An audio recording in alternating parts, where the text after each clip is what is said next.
बिस्मिल्लाहिर्रहमानिर्रहीम। मैं हूं डॉक्टर शहजाद खान खटक। मैं आज आपको बताऊंगा स्नीजिंग यानी कि छींकों के आने के असबाब, अलामात और घरेलू इलाज। छींक आपके जिस्म का आपकी नाक या गले से जलन को दूर करने का तरीका है।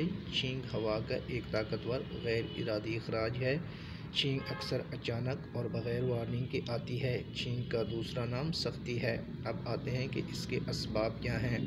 सबसे पहले इसमें एलर्जी का होना, वायरस जैसे आम, ज़ुकाम या फ्लू, नाक में जलन, नाक के स्प्रे के ज़रिए कोर्टिकोस्टेरॉइड का सांस लेना, मंशियात की वापसी, जलना, ख़ारिश, पानी भरी आँखें, गले में खराश, खांसी, बुखार और सर्दी का लगना, ये तमाम इसके असबाब हैं।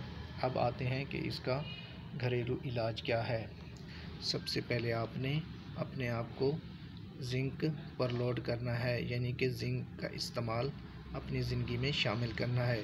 जब आपको ज़ुकाम हो या छींकें बंद ना हो तो जिंक आपका बेहतरीन दोस्त होना चाहिए। अगर आप तेज़ी से सेहतयाब होना चाहते हैं तो हम तजवीज़ करते हैं कि आप जिंक सप्लीमेंट्स पर लोड करें, जो बेहतरीन क़ुव्वत मदाफ़त बढ़ाने वाले एजेंटों से भरे होते हैं। फलियाँ, गरी मेवेदार और बीज आपके वजी खाने में आसानी से दस्तयाब तमाम चीज़ें जिंक के फ़वाइद से भरी हुई हैं। अब आते हैं कि काली इलायची, इसमें मौजूद मजबूत महक के साथ ज़रूरी तेल बलगम के बहाव को ठीक करता है और जलन को दूर करता है। सिर्फ मिसाले को चबाने से आपको एलर्जी से निजात मिल सकती है। अब आते हैं कि सौंफ के बीज। सौंफ के बीजों का इस्तेमाल एलर्जी वाली छींकों या दीगर किस्म की छींकों के लिए एक और मौसर घरेलू इलाज है। ये छोटे खुशबूदार बीज एंटी हिस्टामाइन, जरासीम कुश और एंटीबायोटिक खसूसियात से भरे होते हैं। 1 कप पानी में 2 चाय के चम्मच सौंफ के बीज को उबालें, 10 मिनट तक उबालें।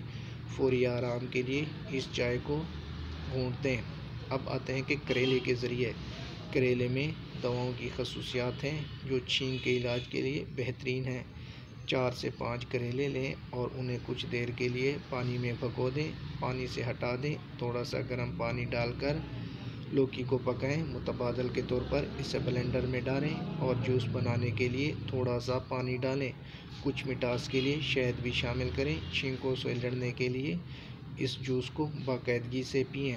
ये पैगाम डॉक्टर शहजाद खान की तरफ से जारी किया गया है।